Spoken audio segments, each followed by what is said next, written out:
Është një parcelet e bukur dhe e hidhur, njëkohësisht i përshtatet në mënyrë cinike kësaj që shohim sot në Shqipëri. Një burrë që shkon në një fshat dhe kërkon seks me para, por i zoti shtëpisë, ku ai po flinte, i reagon me zemrim dhe i thotë të vi turp, në fshatin tonë nuk ndodhin gjëra të tilla. Por pasi miku nxjerr 1000 euro ja tu në fytyrë, e zonja e shtëpisë e ndjek kokulur në dhomë të gjumit. Në mëngjes kur zgjohet, miku i thotë zotit shtëpisë, "Sheh, seks me para ka edhe këtu në fshat, por nuk ka investitor."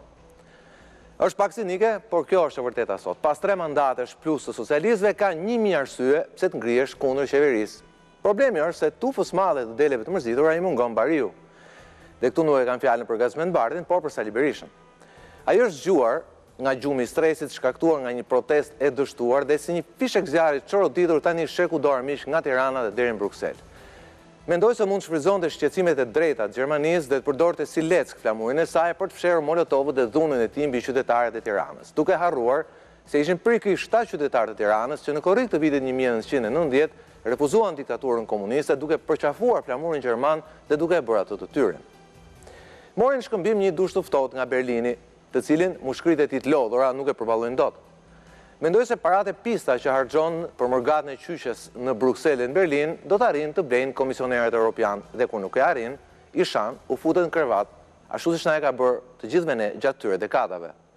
Po për fat keq, nuk është ai investitori i dur për kauzat e Shqipërisë. Është thjesht plaku i një shtëpie të rrënuar me çatinë e rënë nga pesha e kauzave të tij të shumta të humbura. Shtëpi nga e cila po i përzot gjithë. Pasi i kanë ikur mbështetësit, tani po përzë edhe të fundit. Shikoni si po sillet me Ervin Saliani, i heq njerëzit nga partia vetëm se kanë shkuar në foltoren e tij. Vetë Saliani po i flet me gjuhë koduar, i flet për akorde, pasi sot në Shqipëri është thuajse dhe ligjërisht dhe praktikisht e pamundur të mbash një referendum. Por çfarë synon Rama me këtë? Ndryshimet kushtetuese mund të jenë një nga arsyet. Që të bëjë një referendum kushtetues, pasi jemi dakord të gjithë, një Shqipëri nesër në Europë sot ka nevojë për një remont kapital.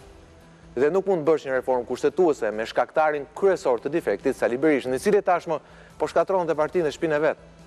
Dhe këtu Rama duket se do të thrasë në ndihmë popullin, pra shqiptarët, por mbetet rreziku jo i vogël i populizmit, si dhe rreziku i përdorimit të kauzave të drejta shoqërore për interesat ngushta politike.